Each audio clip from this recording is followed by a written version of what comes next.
Yeah,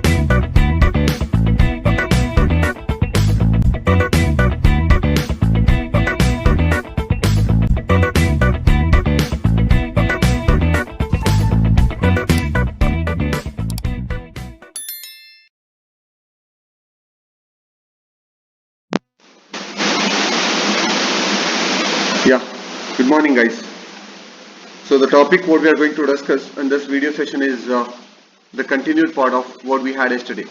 So in the previous video session we discussed regarding the various functionalities or responsibilities of the real-time kernel. We went through various functionalities or the various responsibilities what actually your real-time kernel will be shouldered with. So the next thing what we need to do is we need to check regarding the task, process and the threads. So almost all these topics are very familiar topics to you as you are studied operating system in detail, but let us have a very brief discussion regarding this task, process and threads. So normally what happens is, let's speak in general. So when I speak about a task, let us say that I'm giving you an assignment, or normally a faculty will be giving you an assignment. At the end of the semester there will be an assignment which will be given to you, and this assignment normally when it has been addressed, technically when it is been addressed, I'll be calling it as task. Suppose if there are multiple assignments given to you, I'll be calling this particular assignment by the name task 1, task 2 and task 3. Similarly, when I refer to a task in terms of the computer or in terms of the embedded system, the term task refers to something that needs to be done. As I said you are given with an assignment and you need to finish up the assignment and you need to submit that assignment, or it's a job that is given to you people which you are about to finish or which you are tending to finish. In case of your operating system, the task is defined. So when I speak about an operating system which is placed in an embedded system, the task will be defined as a program in execution and the related information maintained by the operating system for the program. So let's say that you have to click a photo. You have to click a photo, or your embedded system is your camera, and your camera has to click a photo. So when the embedded system or when your camera has to click a photo, clicking a photo is a task. Clicking a photo is a task. But when you are about to click a photo, when I speak it in terms of or in the context of an operating system, so normally when I speak it with respect to an operating system, it will tell you what is the task that has to be done, and in order to perform the task, what are the resources you need. All these things will be coming into picture. So in terms of the operating system, a task will be defined as a program in execution, because when I say you are going to click a photo, there should be some codes which are written inside, right? And though that code should be made to run, if the image has to be brought in or if you have to capture an image, there should be a program which is running at the back end, right? So that is what it is defined here. It is defined as a program which is running and the related information maintained by the operating system to make that program run successfully. So in order to make that program run successfully, I need some resources. So task is nothing but it is all about execution of the code in order to perform a particular task or in order to perform a particular job, and all the resources which are needed in order to make that task get completed in a successful manner. Task can also be referred as job in the operating system context. So you can call the task by the name task in the operating system context, or you can call it by the name job also. Job will be the normal thing what I'll be addressing in generally also. A program or a part of it in execution is called a process. Okay, this is important for us. So right now we know what is the task. If I ask you what is the task, you will tell me that, sir, it's a program that is running and the related resources which will make the program run successfully. So job and task are similar things. Now we need to know what is the process. What basically is your process? So process is basically, let me say that this is your task, okay? This is your task, and this task has multiple parts. Capturing the image is all about switching or clicking the shutter box or clicking the shutter button, making your light turn on, capturing the image, storing the image in the memory. All those are the various or subtasks what has to be performed within the main task. So process is all about what? Process is all about a part of a program which is to be executed. So let me say that clicking the button is a part of the program, or capturing the image is a part of the program, or copying the image is a part of the program, or what you can call clearing the noise is a part of the program. So there will be various subtasks within the task, and the subtask what has to be performed in order to complete the task is termed by the name process. The term task, job and process refer to the same entity in the operating system context, and most oftenly they are used interchangeably. I can use any word. I can call them as a task, I can call them as a job, and if your task has got no subtask, or if a job has got no subtask to be performed within that particular job, you can address it by the term process also. But when I speak about the process, you need to make sure that this process is a part of a program. It is not an entire program. It is a part of a program which has to be executed. So that is what is your task and process. So I can call it by, I can put a bracket here, and I can put a word job, task or job, or I can put a line here and I can call it by the name tasks bar job, process and threads. Threads we are going to study it a bit later. Let's make ourselves very much clear with the terms task and process. So right now we are very much, we at least know the definitions of the term task and process. Process, so it's given here. A process is a program or a part of it in execution. Process is also known as an instance of a program in execution. As I said you, it's a subtask which is to be performed among the main task. It is a subtask which is to be performed. It is not the main task. If the main task has got multiple tasks to be performed, then normally we'll be calling them as process. A process requires various system resources, quite obvious, right? When you are doing a task, it needs some underlying resources, and the connection between the program and the resources is nothing but your operating system. So a process will be needing various system resources like CPU for executing the process, memory for storing the code and corresponding to the process, and the associated variables, input output devices for the information exchange. Well known thing. So when I say you need a task to be performed, this task will be performed by the embedded system. I told you in the very initial part itself, this embedded system is a combination of hardware and software. So when I speak about software, this will be having the code, and when I speak about the hardware, it will be having the resources. This hardware and this code and resources has to be working together, or it has to be working hand in hand if you want your embedded system to be working efficiently. So a process, when it is running, or a task or a job when it is running, it will be needing the code, or it will be needing the algorithm in order to make the process run. It will also be needing the hardware components which will be making the system work efficiently. So that is what it is given here. So that is regarding the process. Now what we need to know is, the next thing what we need to know is how actually this process looks like, or what is the structure of this particular process. The concept of process leads to a concurrent execution of tasks, and thereby efficient utilization of the CPU and other system resources. Very important thing to be known. Very important thing to be known. For example, if you say this is your task,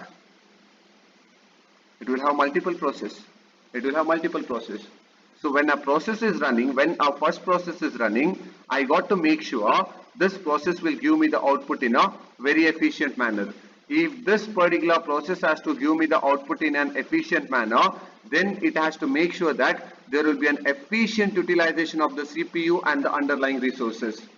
CPU in order to run the code, and our underlying resources are with respect to the hardware components what are connected to the embedded system. So this is what, or this is how your process normally works. For example, let us say that this process is reading the input, okay? Reading the input. This is about processing. This is about adding the numbers. This is about storing the numbers. And this is about typing the numbers. Bringing the output, bringing the process data out. So when the data is getting read, you got to make sure the addition process what is to be performed should also be performed side by side. I mean to say parallel operation should happen. Or if the parallel operation is not happening, what will happen here? Or what will happen here? The CPU which should have been done the process of addition or subtraction will be sitting idle. It will be not be doing any work. That is what is meant by efficient utilization of the CPU. So I need to be having something called as pipelining in the CPU. Only if the pipelining is there in the CPU, then I can say that all the process is done in an efficient manner. That is what is meant by the concurrent execution is achieved through sharing of the CPU among various processes. Suppose if there are no process to be performed, or suppose if there is a process which is not in need of the CPU, then you can give the CPU to other process which is actually in need of this particular CPU. That is what is meant by concurrent execution. Moving on further, in order to check how basically the structure of a process will be looking like. So normally a processor mimics a processor in properties and holds a set of registers, process data, program counter to point to the next executable instruction of the process, a stack in order to hold the temporary variables, and the code corresponding to the process. So when I speak about a process, when you generally speak about the process, it is telling you that normally when you speak about a processor, or normally when you speak about a process which is a subtask of the main task, then normally that should contain, or that should have registers, that should have the program status counter, that should have the program counters, that should have the stack for holding the temporary variables, and that should have the code corresponding to the process whatsoever it is. So all those things.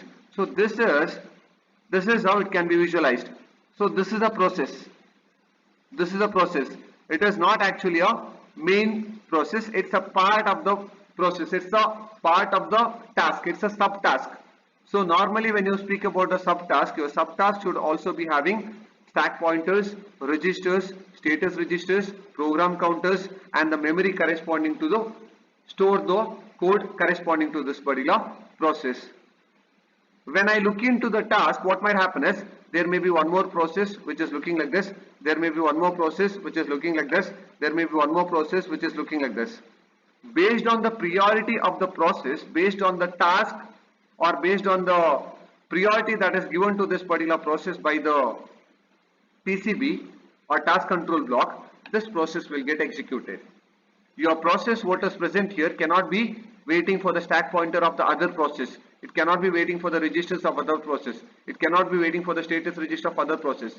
When a task has been assigned, your operating system will make sure that every single task will have its own components. Or is what will happen, you know, this process will be done, and if you have to start this process, then this process has to start acquiring all the registers, all the program counters, all the status counters, all the memories. So as soon as the task has been assigned, all this particular underlying resources will be assigned to the process, or the memory corresponding to that particular process will be assigned to them, maybe virtually or maybe physically. Let's check out what is that virtual and physical things later. See, it's given here. Data memory is given, code memory is given, and all the things that is needed has been allocated to a memory here. So this is the memory organization of a process. So normally when I speak about a memory, or normally when I speak about a process, your process will be needing stack memory, data memory, and code memory. Already explained to you. In case of the stack memory will start storing from the highest memory locations and it will start growing downwards. In case of the data memory, the data will be stored in the lowest memory location and it will be stored in the upward fashion. So if you say this is your memory, you say this is your memory block, and when you say the stack data has to be stored in the stack memory, the data will be stored in the very first memory location or in the memory location with the highest address, and it will start storing to the lowest memory location. Similarly, when you say you need data to be stored in the memory, my data will be stored in the lowest memory location and it will start growing in the upward fashion. Thing to be remembered by you. Things to be remembered by you. When the data is removed out of the stack, it will be the last in, first out. The data what is stored in the very last memory location, that is in the downward fashion, will be removed out. This is what happens in case of your normal process. So what we have done right now is, you had a bigger process, you had a bigger task, and you have divided the task into the subtask. The task what you have divided here, this task are called by the name process, and every process here will have its own data, will have its own code, will have its own memory, will have its own CPU, status, stack, will have its own stack pointers, will have its own program counters. So everything will be its own here. So everything is going to be the individual ones here. So this is how normally you can see a process. And remember, there will be multiple processes within the given job or within the given task. See, a process which inherits all the properties of the CPU means when you are running a process, which is a part of the main task, this process will need all the characters of the CPU. So whatever properties your CPU is having, or I can say that this process is going to utilize your CPU to the maximum. When the process gets its turn, its registers, program counter registers become mapped to the CPU, physical registers of the CPU. That's what I said. As soon as the priority, let's say that one process was getting done and this process is done. Process 1 is done. Now the second process has to be done. When the second process is about to begin, all the registers, all the data, all the codes that is present in this particular or corresponding to this particular process will all be mapped to the registers of the CPU, or they will be actually mapped physically to the registers of the CPU. Here it might be assigned virtually. Virtually your operating system might say, see, this is your memory and this is where you need to store your data, need to store your code. Once the process is about to begin, all the data will be virtually or it will be physically mapped to the actual registers of the CPU. The memory occupied by the process is segregated into three regions, well-known things. What are the three regions? What are three memories I need? I need stack memory, I need data memory, I need code memory. The stack memory holds the temporary data. I have told you, when there is an interrupt and when your program needs to jump to an interrupt program, normally all the data in the main program will be stored in the stack memory. And the data memory is nothing but the data that is required for the process to get executed. For example, first process is about addition, second process is about subtraction, process is about 1 plus 2, subtraction is about 4 minus 3. So the data 4 minus 3 should be stored in some memory, right? So this particular data will be stored in the data memory. And the code is about what? Code is about the operation. What is the operation that has to happen? It is a subtraction operation. So there will be some code written with respect to the subtraction operation, right? So the code will be stored in the code memory. On loading the process into the main memory, a specific area of the memory is allocated to the process. The stack memory usually starts at the highest memory address. See here, when I speak about the specific area of the memory, please understand, when a process started, my real-time operating system kernel will be allocating this as process 1, this as process 2, and it will be allocating some memory for that particular process. But when the actual process starts, when the first process is done and when the second process is about to start, all this data will be stored in, all this data will be loaded to the memory of your processor, so that your processor gets the actual taste of the code, actual taste of the data, or actual thing what has to happen. And if there are any temporary data, that data will be pushed onto the stack. As I explained to you, the stack will be, the stack memory usually starts at the higher memory address from the memory area allocated for the process. That's what I had explained to you here, right? In case of your stack, if this is your memory location, your stack will start filling the data from the highest memory location. For example, if it is data, my data will start filling from the lowest memory location. Process, states and transition. So right now, what we are very much clear is, we know what is a process. Process is nothing but a part of the program. If you say I have a bigger program to execute, and if your program has got multiple functionalities to be done, one is about addition, one is about subtraction, one is about multiplication, one is about comparison, one is about division, one is about storing the data, one is about moving the data from one location to other location. So you can divide the process into multiple sub-process or multiple sub-tasks, and those particular sub-programs or the sub-tasks what you are going to divide are called as process. But remember, every individual process, what I am speaking here, will have its own properties, will have its own resources to be utilized, and will have its own priority. As the priority occurs there, the processes will get executed. This is with respect to the process. Now, moving on further with respect to the process, states and state transition. We'll check how the process is going to get executed when the process is started and how the process is going to get terminated. Let's say that my initial stage in the process is all about moving the data from the virtual memory to the main memory. After the data has been moved from the virtual memory to the main memory, your data should be loaded to the respected registers and it should start execution. And if there are any errors, what should happen? So there are various stages which your process will undergo before its completion. So that is what is meant by state transition.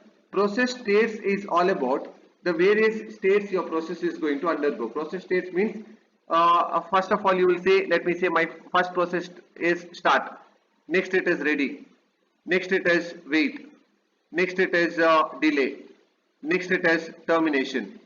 So these are the various states of the process.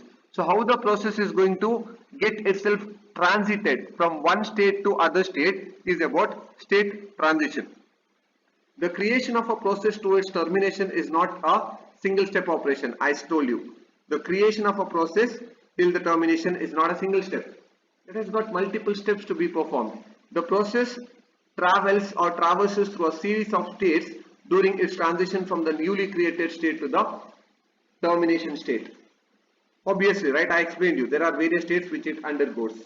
The cycle through which the process changes its state from the newly created to the termination or execution completed, I can call this particular process as life cycle of a process, or I can call it as process life cycle. So when you speak about the process life cycle, it is all about starting of the process to the termination of the process. What are the different states it undergoes, and the transition from one state to other state is called as process state transition, and the states are in the stages at which my process is at right now, you call that particular state as a process state. Process, the various states through which the process travels through during a process life cycle indicates the current status of the process with respect to time, and also provides information on what it is allowed to do next. In order to have an idea regarding this, we had explained something regarding your TCB. If you don't remember, let me go back with my slides what we had discussed yesterday. Let's check out that. See here. Yeah, here. Task control block. Task control block will have lot of information, and one of the information what it is going to give us with respect to task state. So task state, the information with respect to the task state is with respect to the transition what is happening in your process right now or through the process. So your task state is going to give you what is the status of the task, what is the status of the process. So that is what is explained here, that is what is shown here.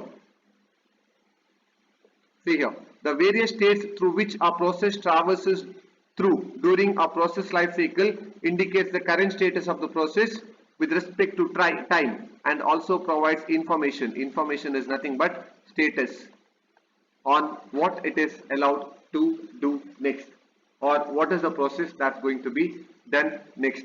So normally let's check out how this process life cycle looks like. See, this is how it is going to look like. This is the initial thing. Your process is created, which means that the required status memory, data memory, code memory, program counter, and all the underlying resources are all ready, which means that the process is created. Once the process is created, it is incepted into the memory of your processor, CPU, and that state is called as ready state.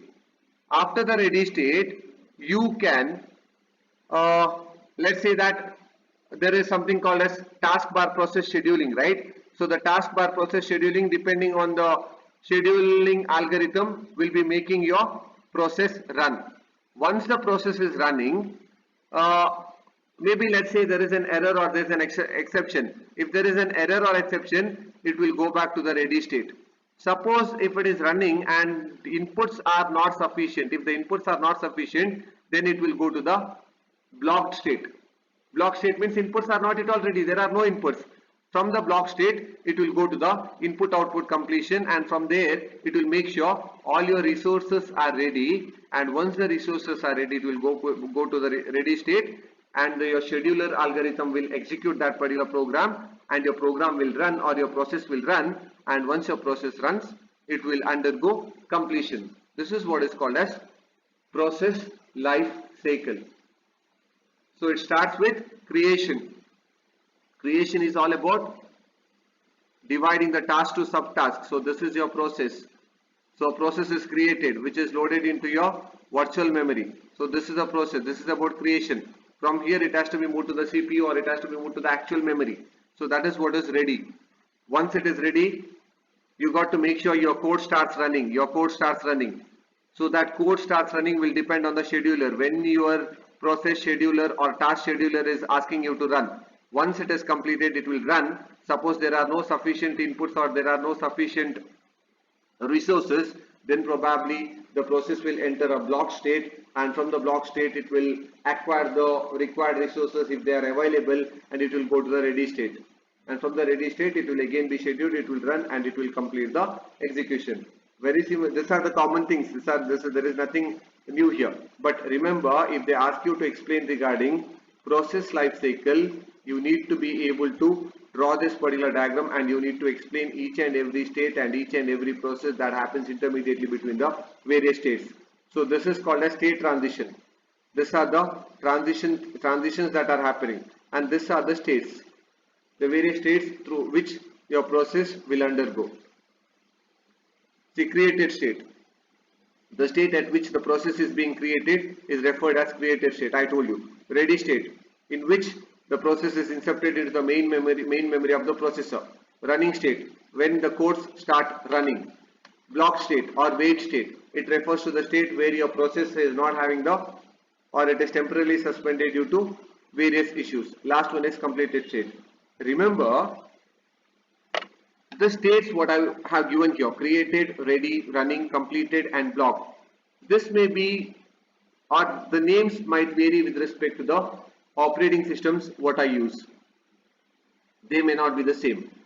In case of your operating some other operating system, I might call it as wait state. I might call this as delay state. So various operating system will have its own states what it is going to explain. This is general. This is with respect to the general what I have explained. So if you have your own operating system, you might have the life cycle with respect to the states whatever you prefer to. You might call it by wait state. You might call it by delay state. You might call it by the name processing state. You might call it by the name termination state. You might call it by the name any of the names. Any of the names you might call it. So depending on the operating system what you have, you can call it by the name of your choice. That is what is about the life cycle of a process. Hopefully this particular topic or this particular thing is very much clear with you. So I need not explain this in detail again, but remember, this is an important question what will appear in the examination for sure, because this has got a beautiful block to be explained here. So whenever in a theory part, instead of asking the theory, they would love to ask the questions on the block diagrams, or if there are any circuit diagrams, or if there are any diagrams with respect to which you need to go with the explanation, then normally they will go with that particular question. That will be one of the favorite questions what normally they will love to ask in the exams. Moving on further. So right now what we have done is, we know what is the task bar job, we know what is the process, we know the various states of the process. So all these things are known to us. But with the topic whatever I started, there is one topic what is left out. The topic what I have left out right now, or what has been left there, was regarding threads. So threads also, you know, this thread is a very common term which we use in your social sites. So thread is all about, if somebody is going to give a comment with respect to some event that has happened there, you call it as a thread. In case of your operating system, a thread is a primitive that can execute a code. A thread is a single sequential flow of program within a process. A thread is also known as lightweight process. Very important. So what you had done was, you divided your task into process. Now this process can be further divided, and the further divisions what is going to happen will be called by the name thread. That is why we call this thread by the name lightweight process. Or thread is a primitive. Thread is a primitive that can execute a code. So when I speak about a process, your process may not have a single operation. Your process may have multiple operations. When I say your process is about adding the numbers, imagine adding two numbers means you need to get the numbers from the memory to the registers. After the numbers are got into the registers, you need to add them up. After the numbers are added up, you need to store the result. And after the result has been obtained, you need to move the result back to the registers where it is expected to store. From the registers, it has to be moved to the memory. So when I speak about a process, your process is not as simple as what we have discussed in the previous sessions or in the previous part what we have discussed. It is not that simple. When I speak about a process, your process will also have sub process within that, and that sub process is called by the name thread. For example, let me say that you are manufacturing a car. Manufacturing a car involves a lot of things. You need to plan it, you need to go with the prototype of that, you need to go with the chassis design, you need to go with the body design, you need to go with the electrical connections, you need to go with the interiors, you need to go with the painting, you need to go with the tire selections, you need to go with a lot of physics and mechanics of the car. A lot of things has to be known, right? So generally I can say I'm manufacturing a car, but manufacturing a car will have its own process within that, and all those particular small processes are called by the name thread. A process can have many threads of execution. As I said you, it can have various operations to be done. Different threads which are part of the process share the same address space. Address space means what happens, when I speak about a memory that has been allocated to a process, normally your codes will be stored in a memory. So when I say that this process has got sub process, normally the sub process what are termed by the name threads will share the same address, because normally the codes will be stored in the same memory, meaning that they share the same data memory, code memory and the stack memory area.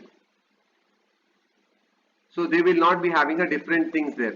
After a process has been defined, and when you say that sir I have a sub process to be done, I'll tell you, you do the sub process, no issues, but make sure the data are stored in the same memory. I'm not going to give you a separate memory so that you are a separate person. You are a part of this main person. So you need to have, or you need to use the resources within the defined things. Thread maintains their own status, that is CPU registers values, program counters and stack. Quite obvious, right? So when I say that you need to move the data from the memory to the registers, this is about moving the data. When you want to move the data from the registers to the memory, this will have its own instructions. So that instruction should have their own register values, and they should have its own program counters, and it should have its own stacks. The memory model for the process and its associated threads are given in the following figure. This gives you a very clear picture. So this is about process, okay? This is about a process, one single process. In a single process, you have multiple processes to be done, which is called by the name thread. So the stack memory for thread 1 is separate. Stack memory for the thread 2 is also separate, which means that it is within the same memory. It is, for example, let us say that this memory is starting from 5000 and the last address is 5008. Then this is within the same memory. It doesn't have a different memory space here. So that is what is meant by threading. You had someone had posted a photo here and you are commenting here, and someone else is also commenting for that. Someone else is also commenting for that. So basically you are commenting for the same picture. So basically it's a process. Basically it's a process. In that process you are doing that. Or maybe it is something like this. A person is tweeting, he is tweeting something. So one part is done here and he wants to continue. So it will be 2 of 2. It will be 3 of 3. So these are called as various threads. A continued thing. So that if I combine them together, I'll be getting a same single comment. It's a single process, but they are divided into various threads here. This is about multi-threading. Multi-threading means what? What do you mean by multi-threading? This is your process. This is thread 1, thread 2, thread 3, thread 4, thread 5, thread 6, thread 7. So 7 threads are needed in order to complete one particular process. Process is actually a part of a task. So what do you mean by the concept of multi-threading? Multi-threading is a process in which the process is split up into multiple threads which executes a portion of the process. There will be a main thread and the rest of the threads will be created within the main thread. So what happens here is, when I speak about a process, it will create a thread by the name T. And let's say it has got 3 threads, T1, T2 and T3. So what your process is going to do is, it is going to create a main thread, and under that main thread it will have the sub threads to perform. The multi-threaded architecture of the process can be visualized with the threaded process diagram given here. See here, taskbar process. Please understand, task or it's a process. I cannot call it by the name task here because task is something big. Process, code memory, data memory. Code and data are same. Okay. The code written with respect to that will be written in the code memory, and the data with respect to that will be stored in the data memory. They will not be separate. But when it comes to the operations, your entire process will be split up into the multiple sub-process, and the sub-process needs its own stack memory and its own registers. So what I did is I created a thread, and within the thread I created thread 1, thread 2 and thread 3. This is basically something like parallel processing. So sometimes this might need a processor, this may not need a processor, this may need a processor.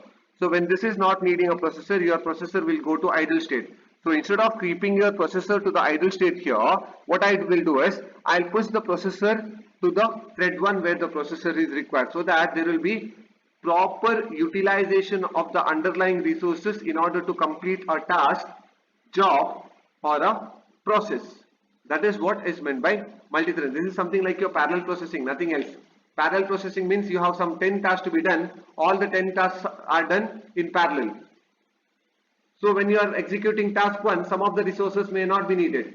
When you are executing task 2, some are not needed. So whatever resources are needed with respect to the sub-process are utilized, and whatever are not needed are given to the people who are actually in need of that. That is what is meant by the concept of multi-threading. See, it's given here. Uses of multi-thread to execute a process brings the following advantage. Better memory utilization. Data and code memory are same, but the stack memory is divided. Multiple threads of the same process share the same address space. This also reduces the complexity in thread communication, since variables can be shared across the various threads. Since this process is split into different threads, when one thread enters a wait state, understand this, the CPU can be utilized by another threads of the process that do not require the event at all when the other thread is waiting for the processing. This speeds up the execution. So basically, if you can understand this, this is all about multitasking, or you can call it by the name parallel processing, or you can also call it by the name pipelining. With respect to your operating system, I'll be calling them by the name. What do you call it as? Multi-threading. With respect to the device, I'll be calling it as multi-processing. With respect to the microcontroller, I'll be calling it as pipelining. Efficient CPU utilization. So there are some processes in which process 1, process 2 and process 3. Okay, this needs CPU, this needs memory, and this needs some reading units. Okay, so this doesn't need memory, this doesn't need CPU. So what it will do is it will give the CPU to the process 1 and it will give the memory to the processor 2, which means that every single block of your processor or every single block of your real-time operating system will be, or every single block of your processor will be utilized to the maximum. That is what is meant by threading. In fact, there are various standards for this particular threads. Probably there are around 3 or 4 standards for this particular threads, which we will discuss in the coming video session. So in this video session, the important things what you need to know is what is the task, what is the process, what are the threads, and the life cycle of a process should be known by you people. So these are the important topics of this particular video session. So some standards with respect to the threads and all those things will be discussed in the next video session. Thank you.